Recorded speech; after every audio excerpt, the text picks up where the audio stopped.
কিরে সুন্নি নামদারি বেদাত শিরিক করনেওয়ালারা শুনেন, আপনারা না কৌমিওয়ালাদেরকে বলৎকার বাহিনী বলেন, নাউজুবিল্লাহ।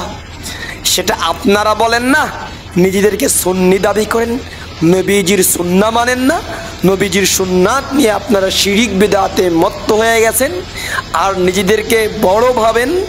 আপনারা একারাই নবীজির আশেক হিসাবে মানেন, নিজেকে একারাই নিজেদেরকে নবীজির আশেক হিসাবে প্রমাণ করার জন্য প্রচেষ্টা সব চালিয়ে যান। আর কৌমিওয়ালাদেরকে বলেন এরা বলৎকার বাহিনী। ও আমরা বলৎকার বাহিনী? বলৎকার বাহিনী কারা? ভিডিওর মাধ্যমে আজকে প্রমাণ দেব কারা মূলত বলৎকার বাহিনী। এই যে দেখুন, আপনাদের প্রিয় হুজুর, আপনাদের প্রিয় আলেম, আপনাদের প্রিয় শায়েখ, আপনাদের প্রিয় বক্তা, কি যেন নামটা আমি বলবো না, চেহারা দেখে হয়তো চিনতে পেরেছেন, এনায়েতুল্লাহ আব্বাসী হাফিজাহুল্লাহ তাআলা মাদ্দাজিলহু আলিয়া কুসে জিন্দাবাদ, যা যা আছে যাবতীয় সব তার জন্য দোয়া খায়ের করলাম। রহিমাহুল্লাহ না মৃত্যুবরণ তো করেন না, জীবিত আছেন, তাহলে হাফিজাহুল্লাহটাই ঠিক আছে। যাই হোক না কেন, ওনার সফর সঙ্গী আর ওনার কিউট বেবি, কিউট ছেলে, এই যে ছেলেটা দেখতে পাচ্ছেন না, ওনার ছেলে। তো আমি জাস্ট এটাই বলবো যে দেখেন, এই যে ছেলেটার সাথে, নাবালেগ ছেলেটার সাথে উনি যা যা করতেছে, আবার সেটাকে ভিডিও হিসেবে ধারণ করতেছে, এসব কি? যেখানে দাড়িবিহীন ছেলেদেরকে বলা হয়েছে নারীদের সাথে তুলনা করা হয়েছে, সেখানে এই সুন্দর আবার দাড়ি নেই এই ছোট ছেলেটার সাথে কেমন আচরণ করতেছে, প্রকাশ্যে আচরণ করতেছে আর অপ্রকাশ্যে কি না কি করতেছে।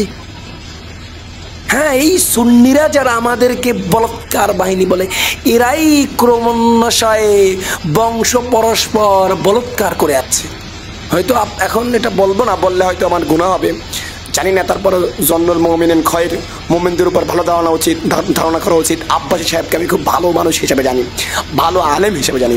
ওনারা দ্বারা বলৎকার এগুলো হবে না, আমি এটা নিশ্চিত। যদিও ওনারা আমাদেরকে বলা হয়, আমাদেরকে বলে বলৎকার বাহিনী, আমরা বলৎকার করে, আর ওনারা বলৎকার যেহেতু করে না, তারপর ওনাকে নিয়ে বিশুদ্ধার করা আমার জন্য উচিত হবে না। উনি এত বড় আলেমের বিশুদ্ধার করা আমার মতন ছোট আদনা মানুষের জন্য উচিত হবে না, সমচীন হবে না। বাট ওনার ছেলেকে নিয়ে ওনার সফর সঙ্গী সব কী করতেছে, প্রকাশ্যে দিবালোকে আবার ভিডিও করতেছে, কি করতেছে এসব।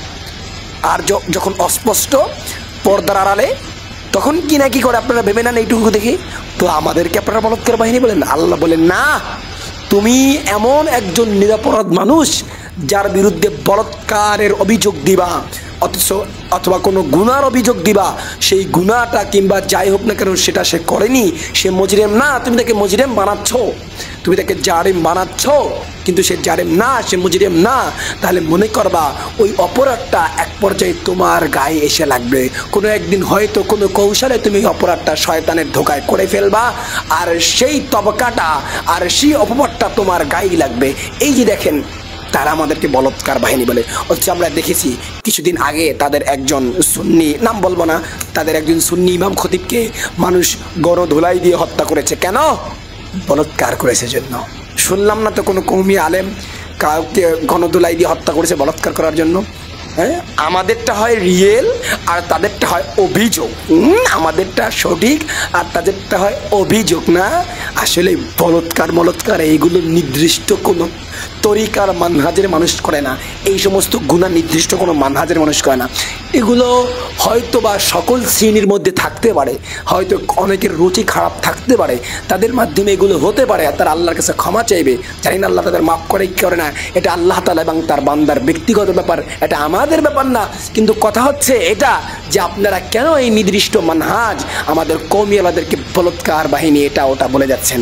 অবশ্যই আপনারা গুনাহ করে যাচ্ছেন। মনে রাখবেন, ধীরে ধীরে আল্লাহ তাআলা তার প্রমাণ বাংলার জমিনে আপনাদেরকে দেখাবে। আপনারা আমাদের প্রতি অভিযোগগুলো ছোড়া বন্ধ করুন, আল্লাহ তাআলা আপনাদেরকেও ভালো রাখবে, আমাদেরকেও ভালো রাখবে।